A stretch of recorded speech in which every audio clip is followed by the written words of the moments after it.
किसान उद्यमियों के लोकप्रिय यूट्यूब चैनल एफपीओ बुलेटिन में आपका हार्दिक स्वागत है। अभिवादन स्वीकार कीजिए अपने प्रगति पथ के साथ सदाबहार साथी मनोज मिश्रा का। शहद यानी मधु एक ऊष्मा व ऊर्जादायक आहार है। दूध के साथ मिलाकर इस्तेमाल करने से तो शहद संपूर्ण आहार बन जाता है। इसमें मुख्यतः अवकारक शर्कराएं, जरूरी प्रोटीन, विटामिन तथा लवण पाए जाते हैं।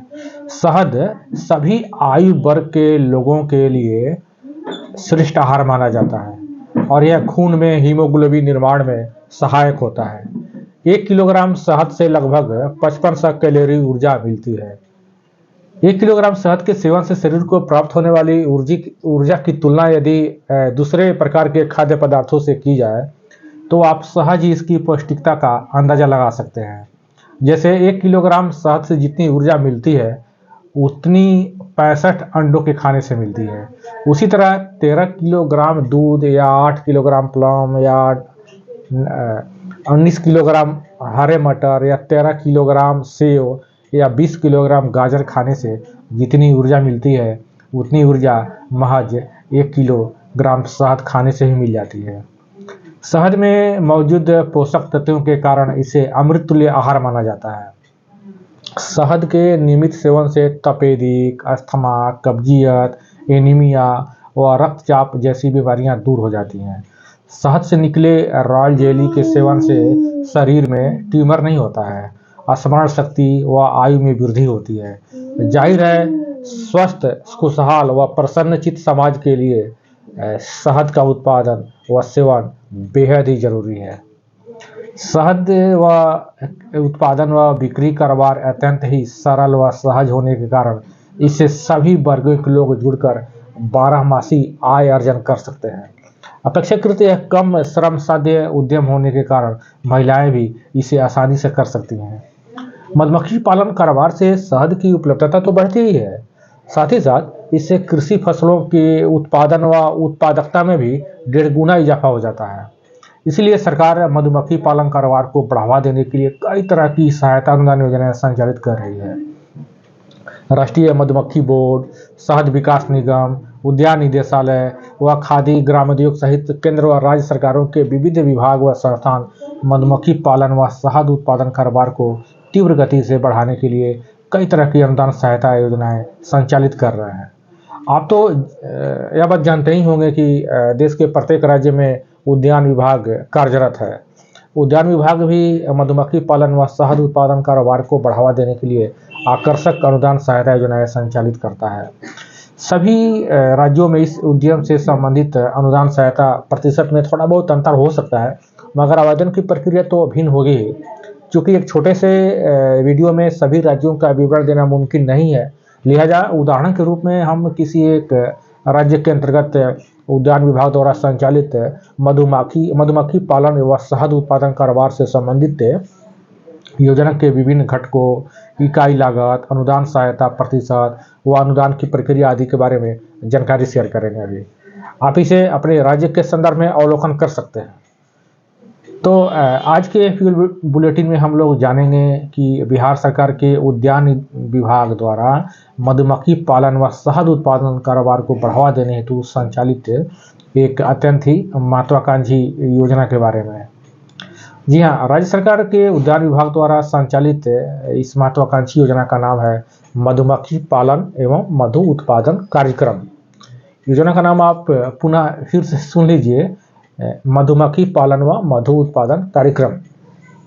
इस योजना के 2 घटक अर्थात अवयव है। पहला घटक है मधुमक्खी कॉलोनी। मधुमक्खी कॉलोनी आप समझते होंगे, जैसे बक्सा है, छाता, उसी को मधुमक्खी कॉलोनी बोलते हैं। और दूसरा घटक है मधुमक्खी निष्कासन यंत्र एवं फूड ग्रेड कंटेनर, मतलब जिस संयंत्रों के बदौलत मधुमक्खी शहद का निष्कासन होता है, निकाला जाता है उसके छत्ते से, उसी को मधुमक्खी निष्कासन यंत्र एवं फूड ग्रेड कंटेनर कहा जाता है। यानी 2 घटक है। अब हम लोग बारी बारी से दोनों घटकों की प्रकृति, इकाई लागत व अनुदान सहायता के बारे में जानकारी हासिल कर लेते हैं। पहला है मधुमक्खी कॉलोनी, यानी उसके मधुमक्खी के बक्सा और छाता। देखिए, इसमें इसका जो इकाई लागत है प्रति मधुमक्खी कॉलोनी वो है 3800 रुपये, यानी 3800 रुपये का है।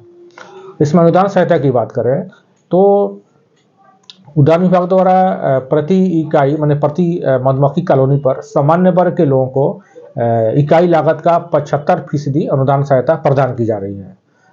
इस राशि को, इस अनुदान प्रतिशत को यदि हम राशि के रूप में गणना करें तो अनुदान राशि हो जाती है 2850 रुपये, यानी 2850 रुपये। अब इसी चीज़ को, इसी घटक को, यानी मधुमक्खी कॉलोनी को के लिए प्रति इकाई आवेदन करते हैं SC या ST वर्ग के लोग, तो उनके लिए जो अनुदान सहायता प्रतिशत है वो है 90%। और इस अनुदान प्रतिशत को यदि राशि के रूप में गणना करें हम लोग तो ये राशि हो जाती है 3420 रुपये, यानी 3420 रुपये। सहज आप अंदाजा लगा सकते हैं कि सामान्य वर्ग के लोगों को 75% अनुदान सहायता प्रदान की जा रही है और SC ST वर्ग के लोगों को 90%। अब दूसरा जो घटक है इस योजना के तहत उसका वो है शहद निष्कासन यंत्र और फूड ग्रेड कंटेनर। मतलब इस हम यंत्रों की बात करते हैं जिससे शहद निकाला जाता है छत्ते से। तो इसके अंतर्गत इसका जो इकाई लागत है, यानी शहद निष्कासन यंत्र और फूड ग्रेड कंटेनर का, वो है 19,000 रुपये। और अनुदान सहायता की जब बात करें तो इसमें सामान्य वर्ग के लोगों को प्रति इकाई 75% अनुदान सहायता प्रदान की जा रही है। इस प्रतिशत को, यानी अनुदान प्रतिशत को हम लोग राशि के रूप में गणना करें तो हो जाता है 14,250 रुपये। अब अनुदान सहायता हम बात करें SC ST वर्ग के लोगों को, यानी शहद निष्कासन यंत्र के लिए जो SC ST वर्ग के लिए जो प्रति इकाई जो अनुदान सहायता प्रदान की जा रही है उसका जो परसेंटेज है वो है 90%। इस अनुदान प्रतिशत को हम लोग यदि राशि के रूप में गणना करें तो हो जाता है 17,100 रुपये, यानी 17,100 रुपये SC ST वर्ग के लोगों को अनुदान सहायता प्रदान की जा रही है इस योजना के तहत। किसके लिए आता? उसके संयंत्रों, शहद निष्कासन संयंत्रों के लिए। तो मुझे लगता है आप दोनों घटकों के बारे में, अनुदान सहायता के बारे में आप भली बात ही समझ गए हैं। तो अब आवेदन की प्रक्रिया के बारे में हम लोग समझ लेते हैं। देखिए, आवेदन की प्रक्रिया ऑनलाइन हो रही है, यानी आवेदन की प्रक्रिया ऑनलाइन है। इच्छुक किसान अथवा समूह उद्यान विभाग की वेबसाइट, अब आपको स्क्रीन पर भी दिखाई दे रहा होगा, स्क्रीन पर इसका जो वेबसाइट है वो है https:// है और horticulture.bihar.gov.in। इस पर आप जाइए, ऐसे गूगल पर जाकर इसको टाइप कीजिए, ये आपको दिखने लगेगा। इसको क्लिक कीजिएगा तो यहाँ आपको मधुमक्खी पालन व मधु उत्पादन कार्यक्रम ये लिखा हुआ दिखेगा। अब आपको क्या करना है कि उसी पर जो यहाँ पर क्लिक कीजिए, तो एक आपको लिंक दिखेगा, वो उस पर वहाँ दिखेगा आपको आवेदन करें। अब इस पर आप क्लिक कीजिए तो यहाँ आपको एक फॉर्म भर कर आएगा और यहाँ पर आपको जरूरी जानकारी अंकित करनी है, जैसे आवेदक का नाम, आधार संख्या, पता, बैंक खाता विवरण, मोबाइल नंबर, कैटेगरी, किस घटक के लिए आप आवेदन कर रहे हैं, मधुमक्खी कॉलोनी या शहद निष्कासन यंत्र या फूड ग्रेड कंटेनर के लिए, और कितनी संख्या के लिए कर रहे हैं। ये तमाम तरह की जानकारी आपको भरनी होती है। और साथ ही साथ ये डॉक्यूमेंट आपको सबमिट भी, अपलोड भी करने होते हैं, जैसे आधार कार्ड है या जो संबंधित डॉक्यूमेंट के बारे में जो आपको बताएं, इसको अपलोड कर देना है। तो नॉर्मल प्रक्रिया है। इसको आवेदन यदि आप इच्छुक हैं तो इसको निश्चित रूप से आवेदन कीजिए। 15 दिसंबर से आवेदन करना प्रारंभ हो गया है, आप आवेदन कीजिए। तो उम्मीद है मधुमक्खी पालन व मधुमक्खी उत्पादन कार्यक्रम से संबंधित इकाई लागत, सहायता अनुदान, आवेदन की प्रक्रिया आदि के बारे में आप भली भांति समझ गए होंगे। यदि फिर भी कोई कन्फ्यूजन अथवा जिज्ञासा शेष रह गया हो तो आप बेझिझक कमेंट बॉक्स में लिख सकते हैं, यहाँ आपको समुचित मार्गदर्शन प्रदान किया जाएगा। वैसे अधिक जानकारी के लिए आप अपने जिले के सहायक निदेशक उद्यान से भी संपर्क कर सकते हैं, वहाँ से भी आपको अच्छी जानकारी मिल जाएगी और लोग संतुष्ट करते हैं। हाँ, चलते चलते आपको याद दिला दें कि यदि आप इस FPO बुलेटिन यूट्यूब चैनल पर नए हैं व अभी तक आपने चैनल को सब्सक्राइब नहीं किया है तो इस कार्य को अभी कर लें। और हाँ, बेल आइकन दबाना न भूलें ताकि आपको नवीनतम कारोबारी जानकारी ससमय मिलती रहे। तो अब मुझे भी दीजिए इजाज़त, जल्द ही मिलते हैं एक नई कारोबारी जानकारी के साथ। धन्यवाद, नमस्कार।